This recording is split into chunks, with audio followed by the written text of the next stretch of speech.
Anthony Ramos, what's up, man? What's going on, JoJo? I'm happy to be here, man. It's crazy. Pumped to have you here.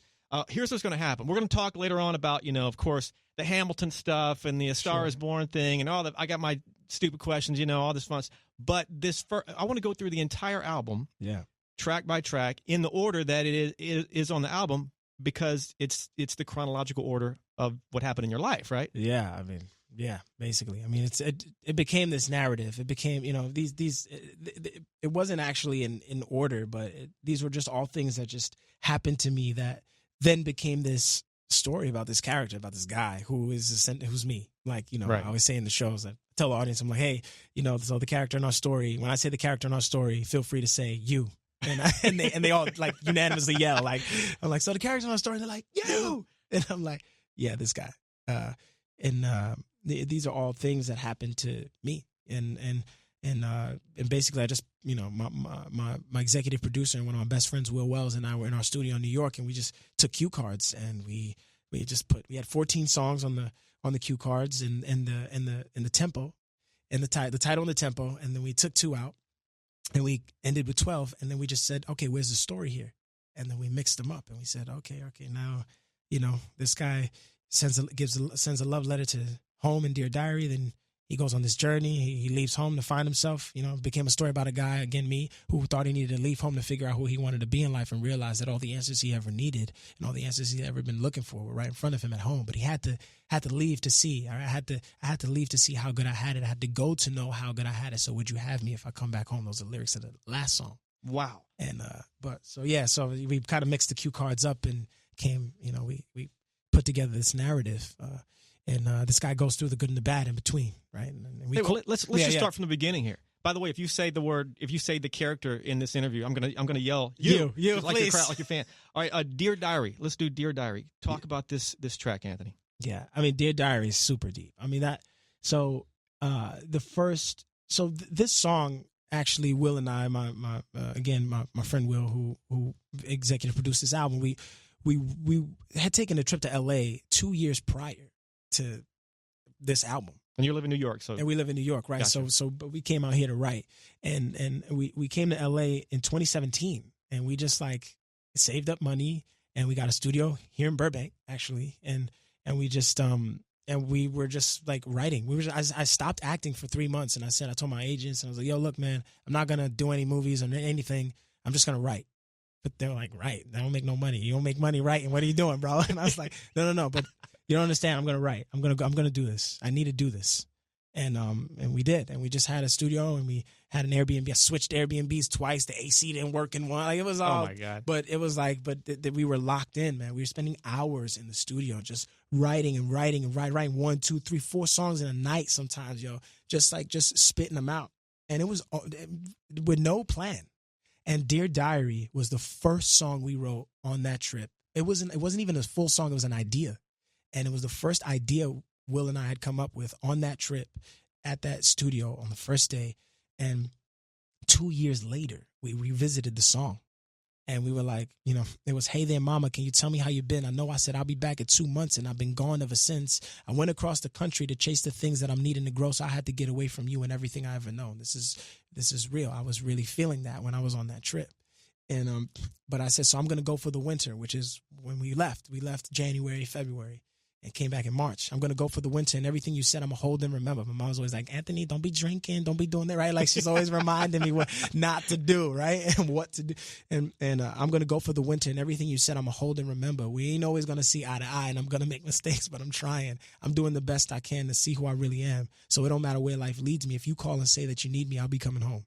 And then the second verse is, I was like, it's for my father.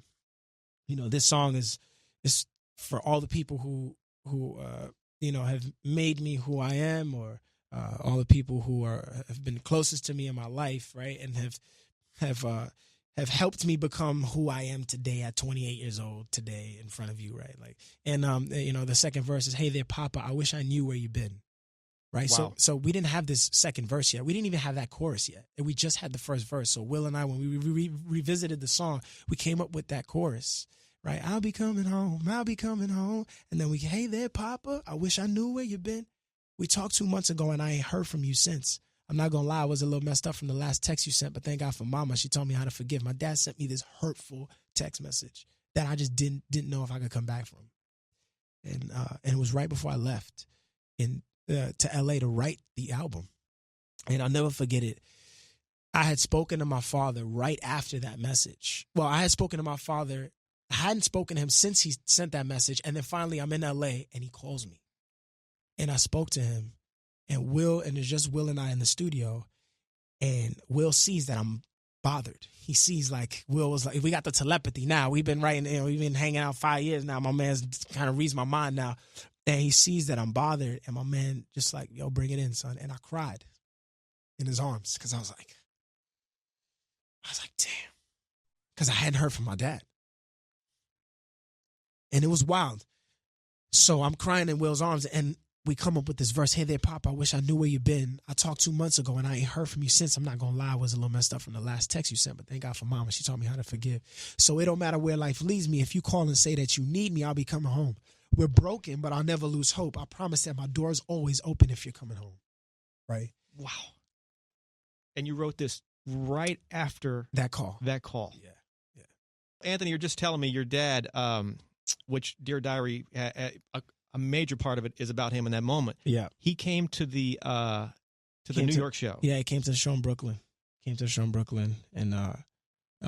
you know, it was definitely, it was special to have him there. And I think it was I realized it was fun. So Sarah Steinwise, right? I think it was, and we had Sarah's the teacher. Sarah Steinwise is my teacher. Sorry. Right. So I sing about a teacher on this album, who I'll talk about later on. And she changed my life. She's one of my angels in my life. And she came to the show in Brooklyn and she came to the show in LA. And we played LA a few nights after that. In Brooklyn, we had a bit of a tough time. I'll put it that way with my dad and you know, family's tough, right? Sometimes, right. But she basically said to me, she said, you know, Brooklyn, you accepted your reality, right? And I'm kind of paraphrasing a little bit, but this is how I interpreted it in my mind. She said, Brooklyn, you accepted your reality, and in LA, I saw you let it go. I saw you let go of all of the things in your life that have caused you pain, like something like that. She said, and I was just like. She said, I saw a new man on that stage in LA. I was like, yo, that's crazy. Because that's how I felt, but I couldn't interpret it.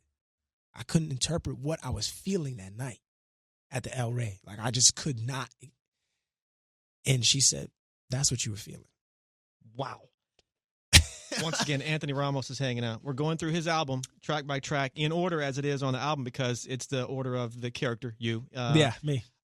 Auntie's Basement. Let's give me something on this track. So Auntie's Basement. So so I went to this. I got invited to this awesome industry party. Like, it was a cool, like a big party, right? It was like supposed to be the biggest party in Hollywood at that time of year, and I get invited. I checked the email twice to make sure they didn't get the wrong person. Is it really me? Yeah, right. You know, because you just never know. And they got the right guy. I was like, okay, great. So you put this right. So now there's a whole thing that goes with it, right? Like they'll be like, okay, you get the stylist and we got to get you in the car to get you to the thing, and you know it's a red carpet, and so you put the suit on that looks like half of something you would wear in real life, right? Like, right? It's like, feeling. You know what I'm saying? It's just like, this is like something that I would kind of maybe wear.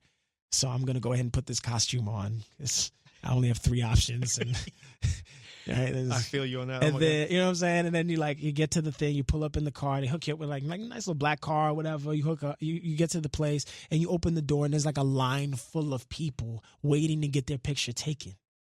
And you're just like, wow. And we work hard for this. It's not that I'm not excited to get my picture taken, but also like, yo, I'm just trying to get to the party and get to that bar, just the dance floor. I'm just trying to chill, yo. Like, well, hold up, why we got to make a spectacle of this? But right, you wait on the line. But for me, I was like, I got to find my homie who's at the front of this line so I can skip this. So let me look real quick. Let me scan the place. Boom, you find your home, you get to the front. Then you stand on this X that they tell you to stand. And this is really vulnerable.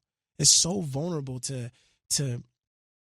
because you feel like that's your form of validation, right? Like if they ain't a bunch of flashes flashing, then I guess that's them telling you you're not important. Or as opposed to, you know, or the other side, right? If there are a bunch of flashes flashing, then okay, yeah, I guess maybe all of my hard work has been paying off, right? But that's how it feels, and that's not the reality, right? That's not the truth, but that's what you feel in that moment. And I'm standing there and I'm just like hands in the pockets. I'm trying to find my pose, prayer hands, you know, I mean, whatever, right? Something that looks compelling for them to take it. And they looking at each other, the photographers like, do I know him? Should I know him? Is he that guy from that thing? I don't know. And this is happening in front of you, right? And like, right, like everybody's got a job. And like, I understand, like, yeah, like there's no shade. Like to everybody, you know, we need photography. We need everybody. We need it takes a village to do what we do, right? But nonetheless, you know, finally somebody takes a photo and I'm like, okay, that's the one for Instagram. I go inside the party and like you find your friends, you find some homies. But what was wild was before I got to this party, my agent calls me. I didn't want to go to the party. And my agent's like, yo, I heard you didn't want to go to this party. This is the craziest party of the year. She's like, yo, people selling their babies to go to this thing. I'm like, I ain't got no babies to sell. I'm straight. Like, I'm good. I just kind of want to be home and chill. She's like, no, you don't understand. It's going to be the best party of your life. This will be the best party of your life. And I'm like, you know what? I'm down for the best party of my life. All right, cool. So then, boom, you put on the costume, you do the whole thing. And I get there, and it was great. The party was amazing. It was. Best party of your life? But was it the best? No, it was not the best party of my life. I was like, what are we selling here? And then, and that's, and the lyrics, you know, and then I said, what are some of the best parties of my life? What are some of the best parties I've ever been to? And I started thinking, I'm like, my mom's living room, my auntie basement. I started thinking, there's nothing like partying with people you love in a place that's most familiar to you, right? Because the world tells you, if you ain't doing this, if you ain't turning up this way, you ain't having a good time. But why do I have to feel guilty if I'm turning up with two of my homies in my apartment? Why do I have to feel bad about that, right? And it's like, you know, I'm putting on all these clothes I don't want to put on. I'm showing up to this party real insecure, but this ain't my scene, but this is the dream. At least that's what my agent told me. You ain't never seen a party like this before. And then you know, then the homies are like, oh no, well, I guess I kind of like the vibe. Everybody looking kind of fly. I swear I had a better time. Dollar Slice, Corona Lime, cousin spinning joints all night in Auntie basement. All this fancy stuff is fine, but it don't compare. No, I swear I had a better time in Auntie basement. And then I go on to talk about Aunt Emily. She mixed the drinks. And her man Herb, he make chicken wings. Invite all the fam, but bring all your friends, but don't show up with empty hands. This party I'm at couldn't be more different. And then we hear banter like, hey, Mike, what have you been working on? You know, like, what have you been up to? you know those people? Yeah. Oh, God. I know everybody must be able to relate to this. Everybody. I mean, yeah. Next track on the album, One More Hour. Yeah. This is one of the songs that caught me as well. One More Hour, yeah. Yes. This is my joint. I mean, I love it. And it's fun to play live. Because, like, everybody say, let's go one more hour. I'm like, yo, they know it. Let's go. And, but this song was, you know, again, right, the character in our story, which is me. You. Yeah, right. This guy, like, he meets this person at this party now. And they have a long night. Really long night.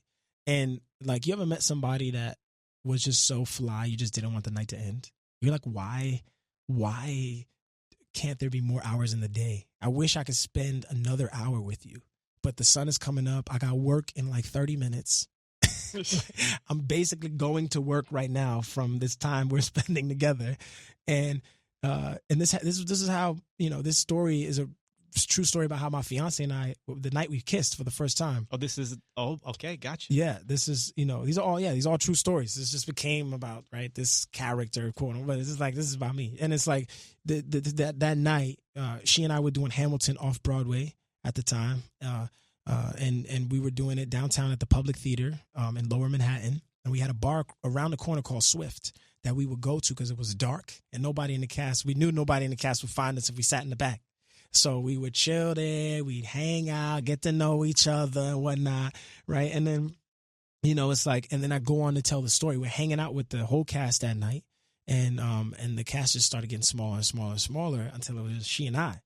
And we were just going from spot to spot. And you ever just been like that person that he's like, oh, this place is closing, but I got a spot like 2 blocks away. Like, yo, we could just go there. They close in like an hour, right, but it's all good. Like they usually keep the kitchen open too. Like you start giving them the reasons why to stay out.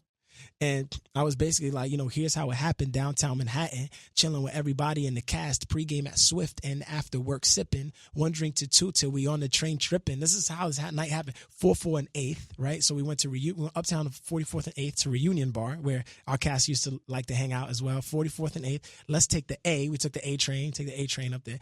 We getting lit because we had a long day. The spot ain't too far. A big crew to start. The cast was there, right? But now we alone talking, at the bar. Then we held eyes way too long, started feeling something more, always been just friends before. Now, I don't really want to go. Let's go 1 more hour. I'm loving this encounter. Usually I'm gone now, but I'm not ready. I don't really want to go. Let's go 1 more hour. And in the second verse, I start playing it out. Like, now this place is closing. They calling last round. I got another spot around the corner if you down. Tomorrow we ain't working, so maybe 1 more. But homie, no pressure. We could call it if you want. She said, nah, let's make a move.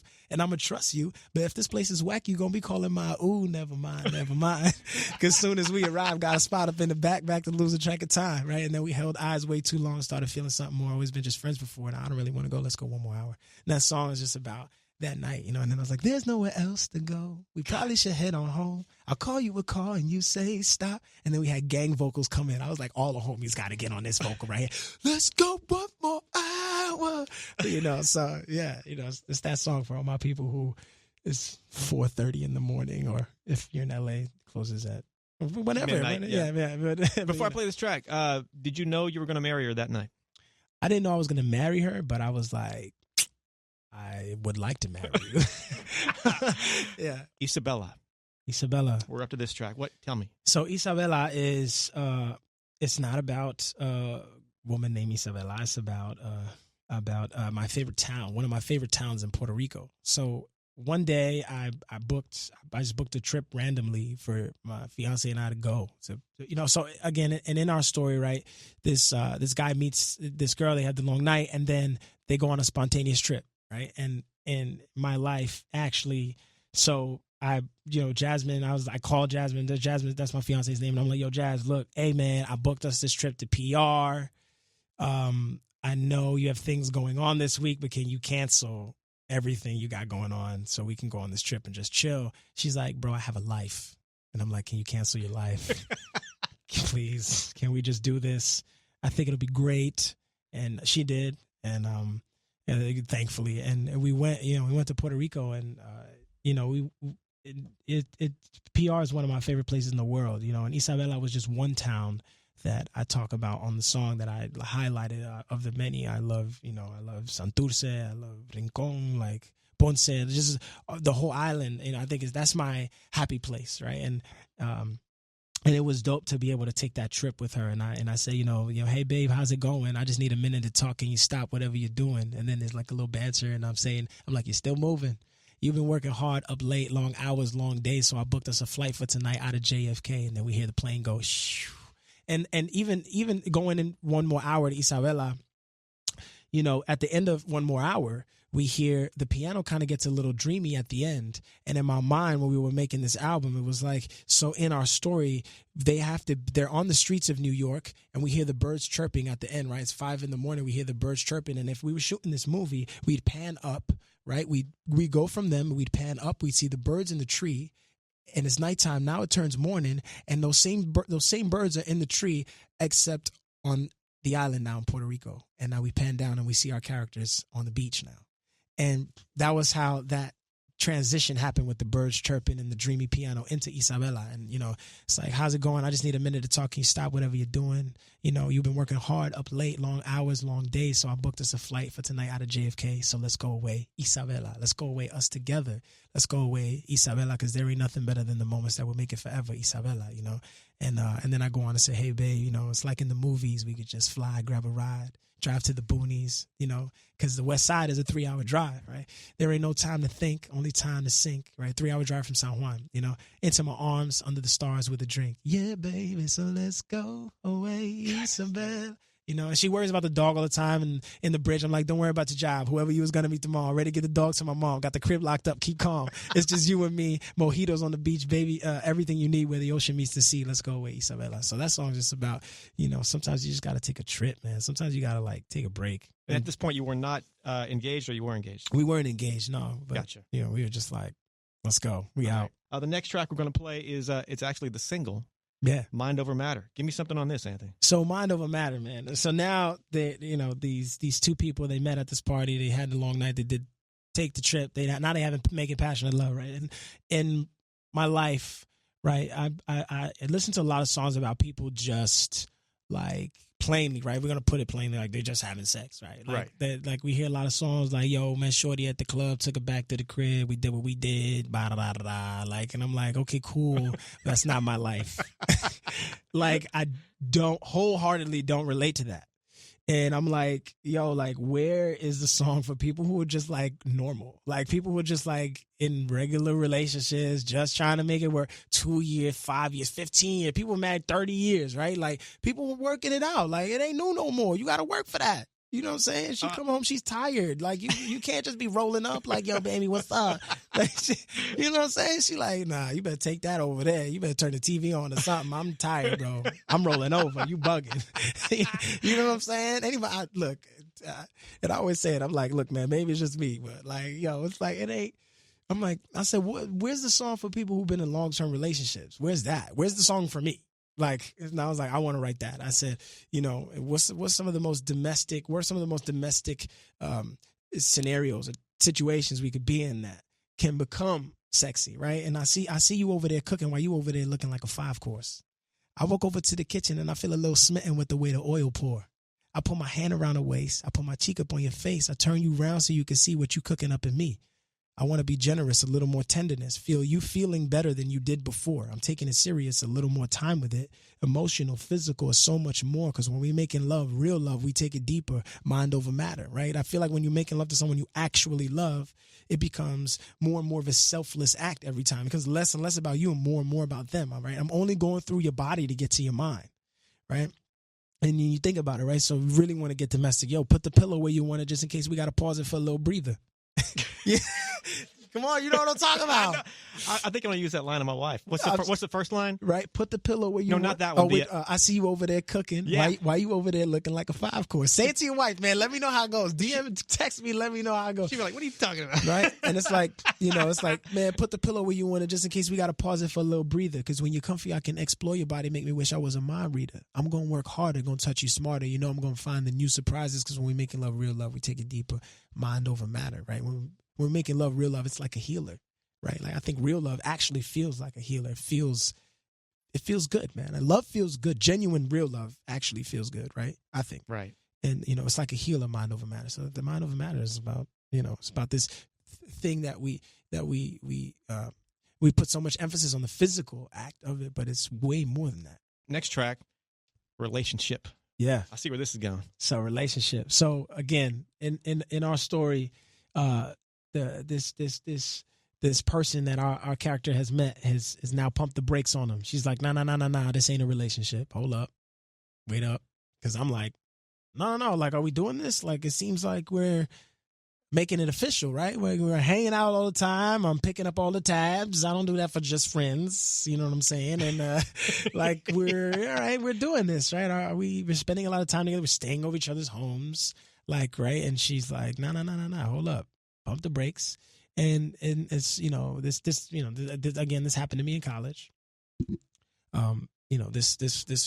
This happened. And I was like, I was kind of confused, but it's funny, right? Like this happened to me multiple times though. And I've been the person to be like, no, this ain't a relationship, right? Like I've been on both sides of the coin. Like I'm not exempt. Like if I'm some innocent, like, no, I've been the guy that's been like, no, hold up. They're like, yo, so we doing this? And I'm like, nah, but this person staying over the crib, right? We're spending all this time together, acting like you my girl, right? But now tables turn. Right? And the tables have turned, right? And it happened to me, right? And it's funny, like, how many of us, period, have been in a relationship that the other person didn't want to call a relationship? Good point, yeah. Right? Like, I'm like, yo, you're talking to me like you already own me. And then you go and see your friends and tell them that he's just a friend. You say you're lonely, right? You ask what you're doing. You tell me to come over. This bed is better when you're in it. And then we get to kissing, then we get to touching, then we get to bumping real fast. Then we get to laughing, then we get to passion, then we get to talking real deep like that. So tell me how this ain't a relationship. I just want to be the one you end up with. But tell me how this ain't a relationship, because you got me confused by the swing in your mood. First you want to hold my hand, and then you say you're over it. And the days gone by, I'm trying to get my heart right, and then you call me out the blue like, hey, baby, I'm missing you. Then we get to kissing, then we get to touching, we get to bumping real fast, and we get to laughing, we get to passion, we get to talking real deep like that. So tell me how this ain't a relationship, right? And then I just say, tell me how this ain't a relationship, because I'm genuinely confused. Oh man. Well, I guess she's clear. Oh, she'll clear it up later in the album. She'll clear it up. All about Anthony Ramos going through this album. Next up, Little Lies. Ain't this one truth, man? Little Lies. Yo, this smacks for me. I mean, I love playing this one live because you feel the room change on this one for sure. Like, it starts on relationship, but you really feel the room change on Little Lies. Like, because I think we don't acknowledge that. We don't acknowledge how much we tell little lies in our day to day, because it's just so normal, right? It's like, whatever. It wasn't that bad. I told him that, I told him that their hair looked great, but it wasn't all that. But I just didn't feel like dealing with, I told him that shirt was nice, but right? Like, and we do that. We do that just because we just don't want to deal with what comes with telling the truth. Sometimes we don't want to have to. I don't want to deal with that. I don't want to deal. I'm going to tell you your hair looks great because I want to make it on time to where we need to go. I don't want to be here for another 30 minutes and you fixing your hair and then you complaining to me that we always get into an argument because I always got a problem with your hair. I got a problem with what you're wearing, all this, right? So no, your hair looks perfect. Let's go. Right. And it's like, and you think about it, right? Yo, remember the time I said I ain't forget your birthday? I did this. And this is actually really, I did this. Oh man. I did these things. I did this. I'm so sorry to the people I've done this to, but right, remember that time I said I ain't forget your birthday? I did. And when I said your hair looked bad and I was joking, I wish. And when you asked me if your friend could stay over, I said, oh yeah, it's all right. But now I'm resenting that I'm the one sending her home and now you tight. Things we just don't say get you feeling some type of way, lying by omission like a politician, because you know that the little lies, they got big consequences. The little lies got big consequences, but I'm a good guy with things that I'm regretting that I forgot to mention because the little lies got big consequences. And then we really want to get deeper. I'm like, look, man, remember Tanisha from Sephora that I told you about? Said we was only homies?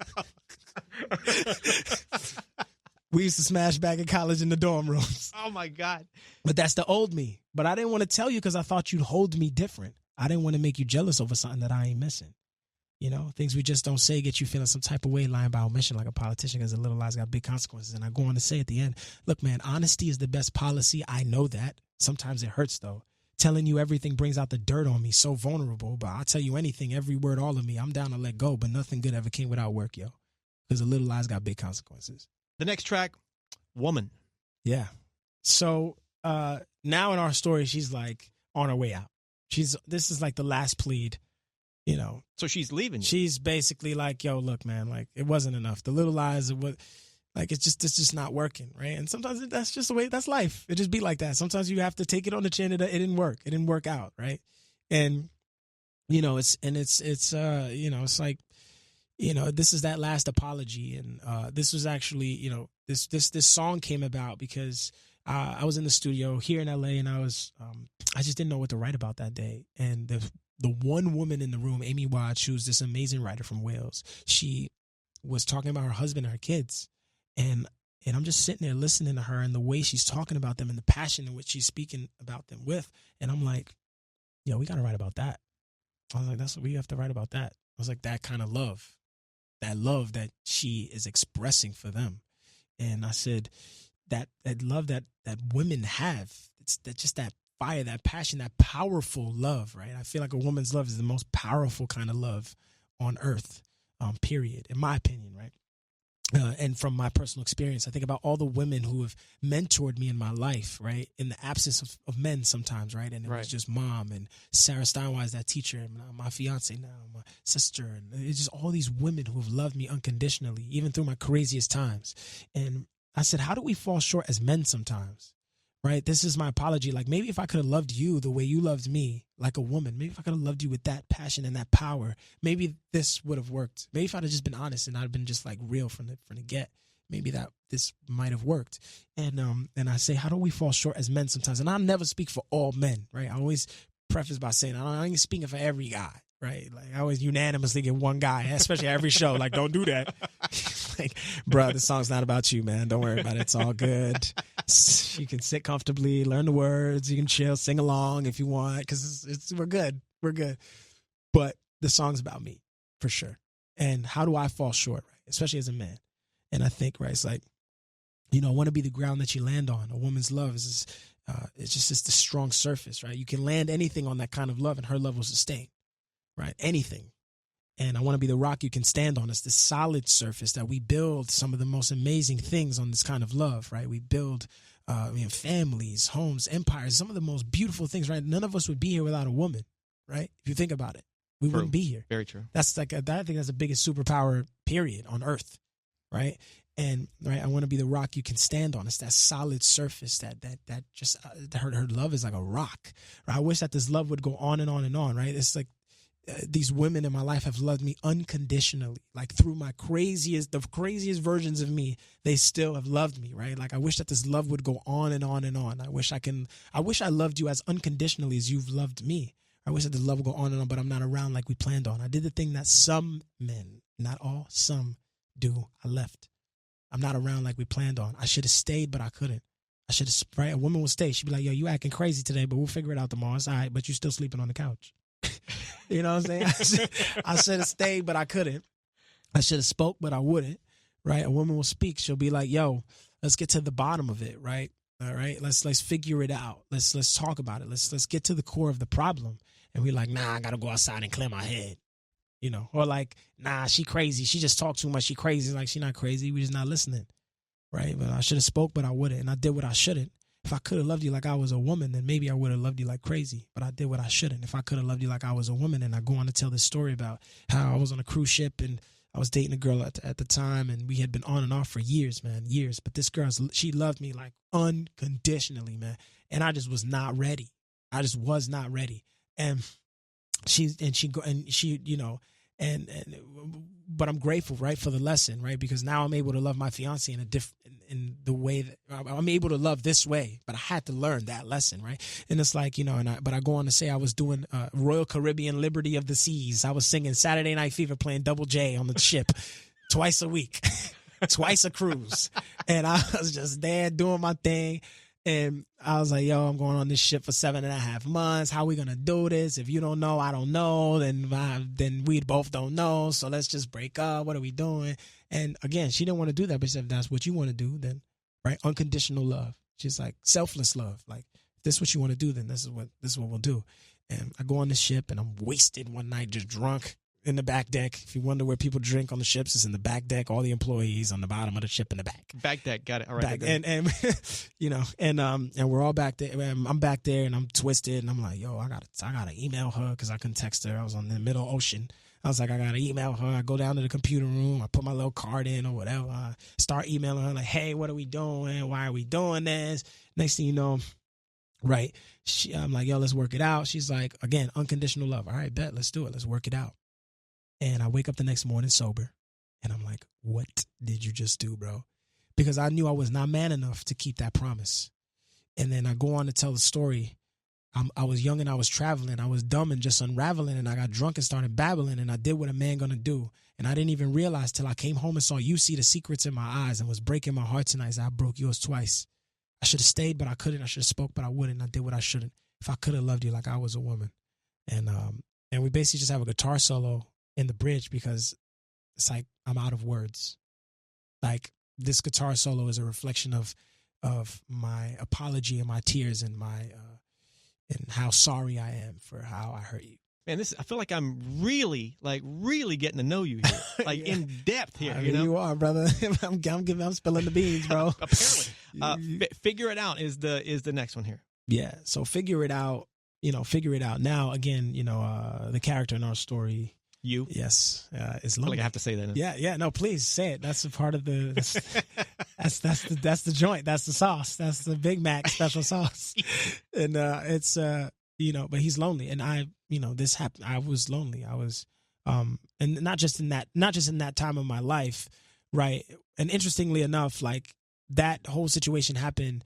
And it's crazy. Like I met my fiance like a day after some drama happened with it was like, you know, sometimes hard things need to happen for you to find the gift or the blessing, right? Sometimes, right? So I would never take anything back because my life right now is like I'm so grateful for what is happening now and the people in my life, and I'm grateful for the hardships and all the hard things I've been through, and I wouldn't take any of it back at all. And and so but to go on and figure it out, I was this guy's lonely, and I've been lonely, and I still get lonely. I still have issues dealing with myself in the silence. I'd be lying if I said I'm in therapy. Like, it'd be like that. Like, I don't care. Like, I'm not ashamed of that because I need it. And Donna, my therapist, is a very nice lady. She listens to all my problems. And shout out to Donna and Donna Fish. And is she in the? She's in New York. Well, is she in the album somewhere? No. I met Donna later on. I met Donna too late. She would have made the album for sure. Next album, Donna might make the album. But I think loneliness is not something that we necessarily want to talk about. At least not something that I get excited about talking about. Right. And I said I want to talk about it. And I want to talk about, especially, again, growing up as a man, right? I don't think it was very manly to talk about my feelings, where I grew up and the way I grew up. And it wasn't that my family wasn't loving, and that the men in my life weren't loving, but it was definitely, the women were definitely more open to, but even so, like, it was just the culture in which I grew up in. It just wasn't celebrated. And I think, it was just tough I couldn't go up to my brother and be like, hey man, like, today, I feel lonely. And he'd be like, well, I don't know, son, go outside and do some non-lonely stuff. I mean, I don't know what to say to you, bro. Like, what you want me to do? You play with your friends or something? What are we doing here? I don't know. And it wasn't that he didn't care. It wasn't that. It was just, he just grew up the same way. Right. Like, we don't deal with feelings here. What are we doing? And when nobody was rushing to the dinner table to eat rice and beans and chicken and listen to each other's feelings, nobody was like hyped about it, right? It was like, turn the TV on, turn the radio on. We need stimulation. We need something on. And I think now as an adult, I have issues dealing with myself in the silence. I have problems, and I admit that. I have issues dealing with my thoughts, right? So, I'm all alone on my phone in my bedroom, Johnny swimming again in my headphones, right? I want to pray, but I put on the cable, right? Johnny Swimming's one of my favorite groups. Johnny swimming again in my headphones. I want to pray, but I put on the cable. I left a good book closed on the table. I'm filling my mind with distractions, wasting my time on bad habits, spending my nights with the Migos, drinking Casamigos, feeding my ego. Right, but why am I pushing away what silence has to say? Why do I push through the day like tomorrow's gonna figure it out, like someone else will figure it out? Right, like, I give advice to my friends about their problems, but when they mine, I forget how to solve them. That's the truth, right there, for real. Like, I've been throwing this pain in this closet, hoping I eventually forget about it. I'm filling my mind with distractions, right, wasting my time on bad habits, spending my nights with the Migos, feeding my ego, and I go on to say 4 times in the bridge, half for you and the other half for me. Just in case I forgot it the first 2 times.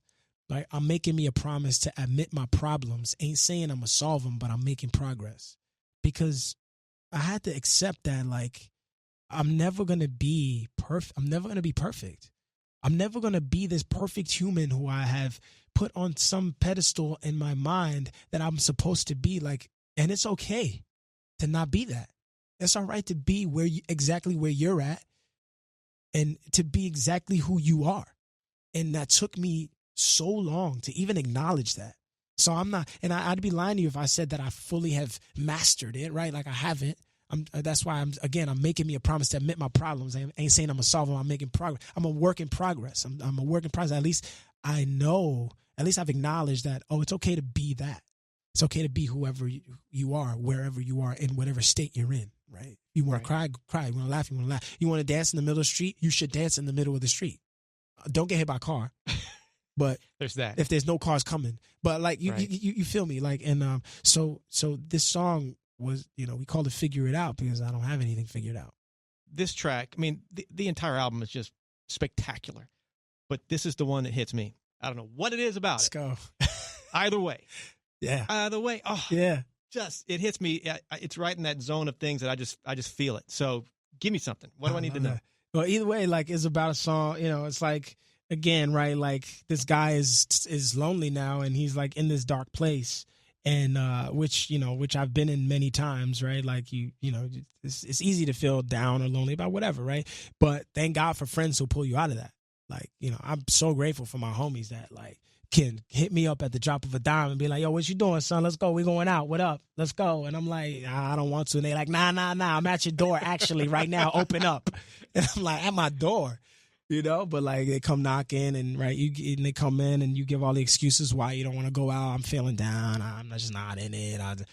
But you've been wearing the same sweats for 3 days and you eating from the same pizza spot 4 days in a row because it's easy and you got it already, just ready to rock on Seamless or whatever, right? And you're just like, it's like, no, let's go. We need to break this. We need to get out of this routine, bro. Like you can't stay in this hole. You know, it's time to get out. So grab my hand. Let's get it. Let's go. And right, it's like, and you give all the excuses, man. You're like, I'm sad. And your homie's like, I know. I'm mad. I know. They're like, I know. You know, I feel bad. I know. And then they're like, well, what you gonna do? Sit around in your house all sad? And you're like, well, I know. All mad. I know. Feeling bad. I know. And then they're like, well, what you gonna do? Sit around in your house? And you give them all the excuses. I gotta wait on a call about a job. Said they call at 5 is 8. And my mom's on the other line wondering why I ain't call her back today. And my kids in my ear like I can't hear, pulling on my last nerve. And my man said he sexts me, but he's still at work. Well, he's lying. You got your problems. I got a bottle. Let's wash it all away. I know you crying. Your bills are high. Your checks are coming late. I got a question. All this stress, did it ever solve a thing? Because whether you do or whether you don't, life going to keep happening either way. Right? And, and then we go on. You had plans with your best friend, but since she got a man, she be MIA. Right? Talking about how you trying to go to sleep because you tired of this long day. Right? And I know it's cold, so go get your coat because I'm going to call a cab and we out. And there ain't no excuse to stop messing around. You got your problems. I got a bottle. Let's wash it all away, right? I know you cry. Your bills are high. Your checks are coming late. And then it's just like, and then in the bridge, just like, I hit the no music because that was my New York moment. And this song is like kind of like my love letter to the boardwalk in Coney Island. I grew up dancing on the boardwalk in Coney Island. That's how I learned how to dance. I didn't go to dance class because I was broke. I just couldn't afford it. So my mentor in high school, Jason Jacobs, would take me on Sundays, Saturdays and Sundays sometimes, but I would go every weekend in the summertime and dance on the boardwalk. And I learned how to dance from the OGs on the boardwalk. They would just be out there dancing house music all day. There'd be a DJ Ray Vasquez in this gazebo, and it'd just be a circle of people just out there dancing all day. And I would get out there early and I would just watch for the first couple hours, and then I just get out there and I just be getting down. And I learned how to dance like from those cats. They don't even know they taught me, right? Like, and I also learned like something else I admired about them was how free they were. They didn't care. They were in the middle of a boardwalk in Brooklyn, and they were just dancing on this boardwalk, throwing the baby powder on the boardwalk, getting down to this house music. So this house vibe of this song is like my ode, like my tipping my hat to all the OGs in Coney Island on the boardwalk. Like, thank you for everything you've taught me, and thank you for teaching me how to be free and showing me what it is to be free, and also just being who you are, teaching me what it's like to see people just being who they are. You know what I'm saying? And giving me the courage. You ever keep in touch with any of the OGs? If you knew them personally? I never really knew any of them personally. I was like really young, and I was like, Jason Jacobs knew a bunch of them though. Like, so I would meet a few of them, and I see them now still. Even I rock up to some of the parties and I see them, and so we would recognize each other. But everybody was kind of doing their own thing. But Uncle Randy was another. Randy was Jason Jacobs' brother, was another OG who I met through him on the boardwalk, but I just really would just rock with Jay. Because it was always like a little safety net too. If I was next to him, I'd be like, all right, if Jay's dancing, I'll get out there. I'll get there. So, but yeah, either way is that song for, people who, who just don't stay in the rut, man. Like, you call your homies, reach out to them, or if you have a homie that's going through something, just call them, don't just sit around and watch them go through it. Like, I mean, you can't save everybody, right? You can't. But, you can hit one person up. The good and the bad, which I'm excited to hear the story about this one because you keep mentioning your teacher. Oh, yeah. You mentioned her, in this song. Yeah. Let's do this one. So the good and the bad, now this is kind of the reflection song of like the this guy's beginning to reflect on all the things he's gone through on this whole journey, right? And how he's like, I'm actually grateful for the good and the bad that I've gone through on this journey, and I'm actually grateful for what has happened in between the good and the bad, and And, when I was a kid, they used to call me the franchise. That was my nickname in the backyard. I grew up in the projects in Bushwick in Brooklyn, and it spanned over a 4-block radius, and we shared a backyard. And this dude named Nookie, who lived like 2 buildings over, he'd call out to me. He'd be like from his window. He'd be like, yo, franchise. Or wherever, wherever he'd be in a different spot every day or whatever. And why right? they call you that? Yeah, so my dad played baseball, my brother played baseball, and then I played. And I was supposed to be the next in line. I was supposed to keep the franchise going, right? They called me the franchise, and they told me I thought I was going to get drafted till, stuff just started to happen. I got injured at 16. They go I never forget it. We were playing a game. I think it was in Brooklyn, and I think we were playing against Zavarian High School. If anybody who's from New York and knows where Zavarian is, that school. But I threw the pitch, and I knew right there. I was like, oh yeah, I think this is it. Right? They used, told me that I was a man. I thought I was going to get drafted till stuff just started to happen. I got injured at 16. They go, my big dreams back at the start talking to God. I thought for me, he had big things. Right? And then I go on to tell this story about I almost went to the Navy, almost went to the Navy. Thank God for Jason. He saved me. He picked up the phone and called Sarah. So I was going to enlist. My mom kept hanging up on them because I was like, she's like, he don't live here, but it was tough, man. Because I was like, all my applications got withdrawn from every school I applied to because we didn't get the financial aid forms in time. So every school, like 8 applications, they were like, yeah, sorry, we can't do anything with your application anymore. You didn't get FAFSA in time. And I was like, yo, what am I going to do? Like, I don't know what how this was my shot. This was my way out. This was my way, this is my way out. Like, this was my hope, and now it's gone. And I never forget it. I was in my boy Jason's room crying.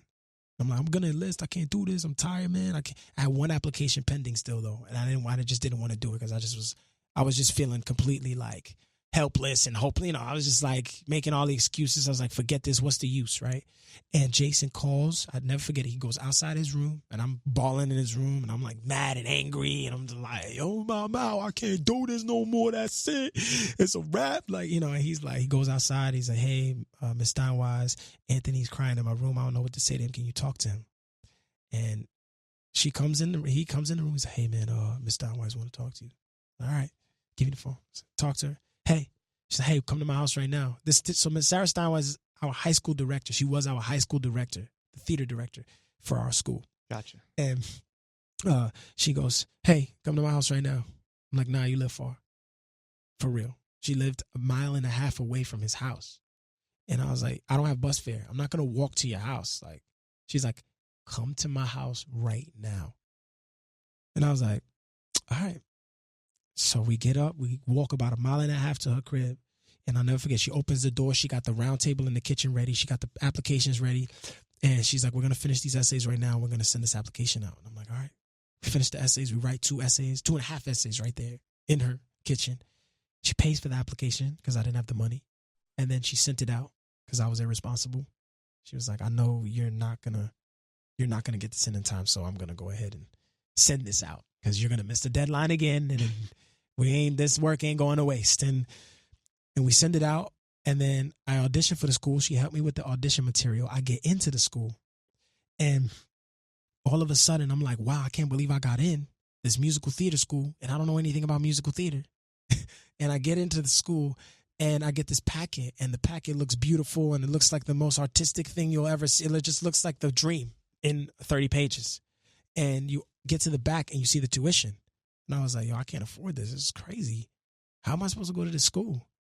Next thing you know, she calls again. Well, she pulls me out of a rehearsal for a community theater show that I was doing in the neighborhood at the time. She said, hey, I gave your name to the Jerry Seinfeld Scholarship Foundation. I told them your story, and they want to meet you. I was like, well, have they seen my grades? She was like, yes. I was like, all right. I don't want no secrets at this meeting. I'm just saying, I want them to know the full, what they working with. She's like, they know. I go, I tell this woman, Kate Fenneman, my story. She cried, I'm crying. I leave. I'm like, bye. Go home. Yo, I kid you not. This school's calling me for a loan. And I tell this guy, can you please give me one more day? I didn't know what I was going to do with one day. I had no idea. But something in my soul, something in my heart and my spirit was like, tell this man, give you one more day. And I was like, hey, Chip, can you give me one more day? He was like, yeah, sure. Hang up. 2 hours later, Kate calls. Hey, we don't usually give the scholarship out to people with your grades, but, we want to pay for your school for all 4 years. Wow. And my life was changed like that in an instant because somebody was hanging on for me. And almost went to the Navy. Thank God for Jason. He saved me. He picked up the phone and called Sarah because she knew where music could take me. She gave me money for applications. She told me I need an education. She sat me down with all the papers. I had a temper. She had the patience. Then she told me all the pain, all the nights so lonely would give me strength to be anything I want to be. I wouldn't believe, but let me let you know, you just got to hang on to the moments when you're flying and the moments when you crying. Just hang on to the ones that hold you down and the ones that ain't around. It's the good and the bad. But you just got to hang on. That's my life in 3 minutes and 35 seconds. That song, for real. Let's do this, man. Anthony Ramos, The Good and the Bad. This album is spectacular. I hope everybody gets on board with Project Anthony here because I think 2020 is going to be your moment, man, or at least the beginning of something crazy. And not that you haven't had great things in the past, Hamilton, Star is Born, all that stuff, but this album is you know. Yeah, thanks, man. Yeah, it definitely is me, for sure. That's the understatement of the day. A final track on the album. Yeah. Come Back Home. Come Back Home. So, again, the character in our story, which is me, right? This guy comes back home. He realizes that all the answers I ever needed in life were right in front of me. I never had to leave to see how good I had it, but I never had to go, right? I never had to leave. It was right in front of me the whole time, but I'm happy I went on this journey. I'm happy I did this because if I hadn't, I probably wouldn't have learned all the things. I probably wouldn't be as excited to come back home, and I probably wouldn't appreciate what's been in front of me the whole time if I hadn't done this. And when I was 6, right, my mom said I used to sit by the window. I used to look outside the window at our apartment, and I used to be like, Ma, I don't want to be here anymore. She said I used to say this at 6 years old, and she'd be like, oh, well, Papa, where do you want to be? Like, what do you mean you don't want to be here no more, bro? Where else do you want to be? And I'd be like, I don't know. But what I was trying to say was, Mom, there are dreams to be had. There's a world to see. There are people to meet. There are things beyond this box that we've been living in, right? For at least the 6 years of my life that we've known each other. But I didn't know how to say that because I was 6, right? So all I could say was, I don't know. And right, my mama said when I was 6 years old, I'd always sit up by the window. I'd always say the city's way too cold. I wish there was another place I could go. She'd ask where, and I would say where, anywhere. Tell me where, because I'm scared if I'm here, then I'll never see paradise. I just want to see paradise. So I had to leave to see how good I had it. I had to go to know how good I had it. So would you have me if I come back home? Right, and then I go on to give the story, right? I was dating D for 3 years. Then I broke a promise, high school girlfriend. Then I broke a promise because I had to go to college, thinking about my tomorrows. Then I met Arena, college girlfriend. But of course I had to leave her because the grass is always greener, because theoretically she gave me everything I need. But for whatever reason, I ain't ever feel like me. I looked her in the eyes and said, my heart isn't in it. She looked me in the eyes and said, where is it? And I said, where? Anywhere. Tell me where, because I'm scared if I'm here, then I'll never see paradise. I just want to see paradise. So I had to leave to see how good I had it. And I said, I've spent so much of my life running. So much of my life. I didn't even want to stay home when I was a kid in high school. I'd stay over friends' houses all the time. I was always running away. I run away from relationships, right? Like running, right? Anytime I had a problem, I'd run. Even my favorite part of working out in baseball was running, right? It was, actually. And I was like, why have I been running my whole life? What have I been running from? Why have I been running from? What have I been running from? And what are the things I've been running from that I probably should be running towards? That make me, that make me who I am, that are actually like what's best for me, and that have actually been the things that are the things that make me who I am, right? That I should be running towards. And I start thinking, and in the bridge I start thinking, and I go through the list, and I'm like, well, nothing's better than my mama's rice and beans, or the sound of people yelling on the streets. The lights when I land at JFK, the cold wind when it hits me in my face. I only feel the ground under my feet when Jazzy's standing right there next to me and my fiance, right? Those are things that make me feel at home. And that's the only paradise I know. So I had to leave to see how good I have it. I had to go to know how good I have it. So would you have me because I'm coming home? And, I had to leave these relationships. I had to leave home. I had to leave. I had to, I had to run to realize that I never had to. Ever. It was right. Everything I've been looking for was right in front of me the whole time. What a great track to wrap this album up with. Yeah. And at the end of the song, we end it with a voicemail from my mother. She says, Antonio, mommy, God bless you. How are you? You still at work? She's like, Anyway, call me when you get this message. God bless you. Love you. Bye. She said something like that, right? And I said, I want to end where we started. And at the end of my mom's voicemail, we end the album with the melody of Dear Diary, the first song. It don't matter where life leads me. If you call and say that you need me, I'll be coming home. I'll be coming home. Dun, dun. And we end the album where we started. So just in case you want to run it back, you can do that. You know what I'm saying? And because sometimes you end where you started. Let's just do it, man. Anthony Ramos, of course, final track on the album, Come Back Home. This album is spectacular. Thanks, man. We want people to just get into this, and I want people to hear this, man. It's just amazing. We didn't even cover. You were in the original cast of Hamilton. I was, yeah. Hamilton, yeah. That was a ride. Crazy. You got to come back in. We'll jump all over that. But I do have a question. What's the cast? I'm sure you keep in touch with a lot of the cast. A lot, yeah. I saw David, who played Thomas Jefferson. I saw him 2 nights ago on my last night on tour. We were hanging out in Vancouver. He's shooting out there. Yeah, I was like, that's a tight family right there. So what do they think about the album? They were hyped. I was hyped because they're all super talented, and like I value their opinions very much, and I think they just wouldn't say anything if they didn't like it. But they were all genuinely hyped. And like Leslie and David and Lynn and these are my big brothers, man. And these guys were hitting me up even Alex Lackamore, the music supervisor on the show. Alex called me and was like, "Aunt, I had to call you, bruh." And he's like, he's one of the most brilliant people I've ever met in my life, period. There's Lin-Manuel and the special sauce, secret sauce is Alex Lackamore, right? Right. And you need people like that, right? They lift you up, they make you better, right? But Alex is a genius, I think, and I don't say that lightly, and Will Wells is that for me, right? I wouldn't be here without my boy Will Wells, who was working under Alex Lackamore. Right, Alex, that's his guy, right? And we met through Alex and through Hamilton, but nonetheless, Alex calls me and he's like, "Aunt, there's so many things on this album. There's just so much on this album, little nuggets, little things for me to hold on to, man. And there's no extra stuff on here, nothing you didn't add anything you didn't need, stuff like that." And coming from him, that cat is he's one of my biggest inspirations, period, in music. And so to get that call, and but the whole cast, they were showing mad love, man. They came to the shows like crazy. My boy Leslie, who played Aaron Burr, came to the show. He's like, "Aunt, the tears were shooting out of my eyes, bro." Man, he said shooting out of my eyes. I was like, I've never seen Leslie cry ever. Who says that? Ever. Hey, what about the cast of Star Is Born? Gaga. Same question. Did they react to this, or have they heard it? Yeah. Well, I asked Stephanie. I was like, "Yo, I sent her the album, and she'll, if she gets around to it, she'll let me know." But I also hit Bradley. He's like, "Yo, I'm absolutely gonna hear it." So, I sent them the joint. I told them it's out, and hopefully they have a listen and we can talk about it. But yeah, working with them was crazy too, man. You just learn a lot from working with people like that, working with people like them, and then working with Spike Lee, when She's Gotta Have It, all these giants that I've been so that I told, I'm just so grateful to have worked with these people who have been so great at what they do, and then you meet them and they're just amazing humans.